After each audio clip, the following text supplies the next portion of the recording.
Hi, this is John Robbins from Wintellect and Wintellect Now, and I'm really excited that I'm sitting down talking with one of my coworkers, John Garland. Welcome, John. Hi, John. We have a lot of J's and a lot of Johns in the company, so this is John G and I'm John R, so if you need to keep us straight. So we're here at the MVP Summit, and what was the coolest thing you saw? The coolest thing that I saw that I can talk about. Right. No, I'm really excited about some of the new stuff that's coming in 2015, and the new language features, and just kind of really jazzed about how it's the new Microsoft. I'm seeing things now that I wouldn't have dreamed about seeing 3-4 years ago, so it's really kind of cool to see that happen. Yeah, debugging to iOS. What? Yeah. It's and the embrace of the Xamarin ideas and even the Cordova stack, and we're now really using these tools that we've fallen in love with for the past year, and we've helped shape and refine and really gotten a really cool tool chest, and now we're able to take them and kind of point outward with them a little bit more too. So yeah, I've been telling everybody I've been running into at the conference, this is not your father's Microsoft, or your grandfather's Microsoft for that matter. I don't know. I hear a lot about turning a big ship, and I keep coming back to the Pirates of the Caribbean scene where they decided to chuck the anchor out in the shallows and turn hard. They might have ripped a few boards in the process, but they got the job done.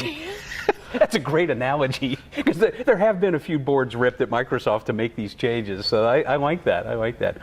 So, John, you're a consultant for Wintellect, and you work for a lot of our high-end clients, and you're doing a lot of Azure stuff these days. Yes. So, what kind of Azure stuff are you doing for some of the big clients we work for? Well, it's interesting. Some of these clients are taking some of their first steps into the cloud. To some of them, it's their first steps into the web, and they're really Azure's really kind of helping them do it in a unique way. I've had clients where they've been piloting new projects, and rather than invest a whole lot of money in the servers that they would need to stand it all up, they're kind of able to get their toes wet with Azure and see and make sure it's viable and make sure it's going in a direction, and pivot and change their minds on things, and we can just shut things down, stand them up, and experiment a little bit and find the right mix of technologies for them to use without a whole lot of silly investment.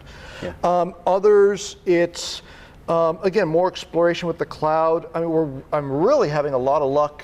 One of my favorite things that I'm doing is we're finding combinations of server sizes and whatnot, and we're able to run performance tests on these things and kind of say, hey, 2 of these small ones work better than one of this big one, or vice versa, and then modify their code and actually find different. So we're finding different permutations, and years ago we would have had to order, I don't know how many months we would have had to sit on server orders and then return the servers, or what do we do with them if they're the wrong size? And now we're just kind of running different permutations in a day and coming up with these recommendations. So it's really kind of cool the way we're able to pivot all that stuff together, and I could go on and on and on.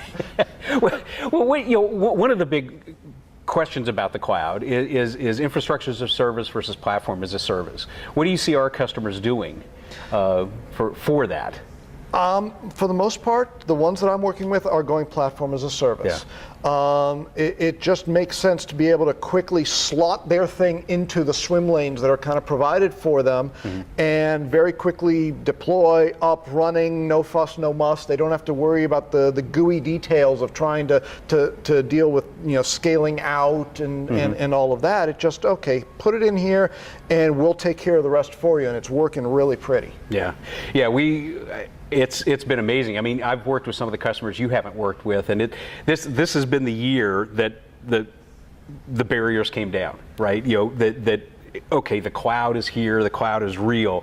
And sure, I know there's a lot of people going, well, hey, I've been doing AWS for a long time, but I think that it's a little bit different. It's a little bit different feeling than the customers we've had that have gone to AWS, because I think the support and the tooling is there that Microsoft offers that they're not really getting from some of the other vendors.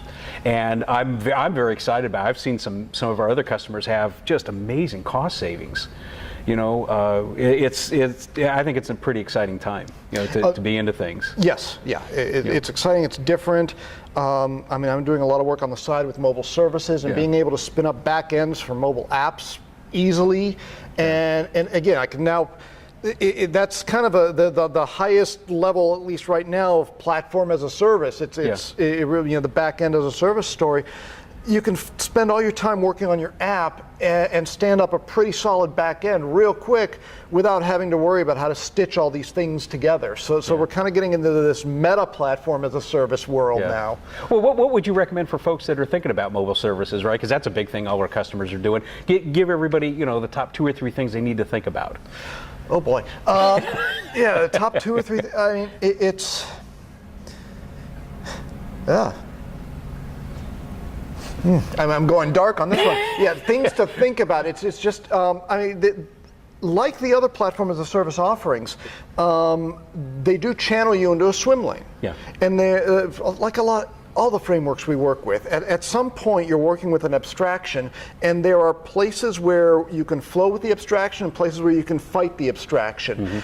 And if you end up fighting it too much, maybe it's time to move into a different framework. So mobile services offers a lot and a lot of flexibility, a ton of flexibility and customizability. There is a tipping point at which maybe you want to work in your own website or move out of it. But initially, it's a great place to start.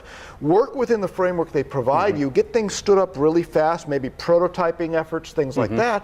But then if it works for you, fantastic. Run with it, great, excellent. If you outgrow it, it's not difficult to pick up and move into one of the other tiers. Right. So you can start there, you can stay there, or you can start there and you can move into something else without a whole lot of headache. Oh, that's great advice. Yeah, great advice. Well, good. Well, thank you very much for talking with us, John. But I do have to mention that you're quite the Florida Gators fan. I am indeed, Yeah. Had things not gone differently this past weekend against Georgia, this might have been a very different end to the interview. but right now I'm in a real good mood with how things went last week. Yeah, we have. With apologies to all the Georgia fans who are watching. One of the best things about Wintellect is our developers mailing list, and John holds the record for the greatest series of jokes told against Tennessee. Sorry, Tennessee fans, that we had ever heard. So we go at it pretty hard on the developer list, but nobody's been able to quite beat John G and the Gators. It's a dubious distinction, but I guess I'll hold it for now. It's been good. Well, thank you very much, John. We appreciate it. Thank you.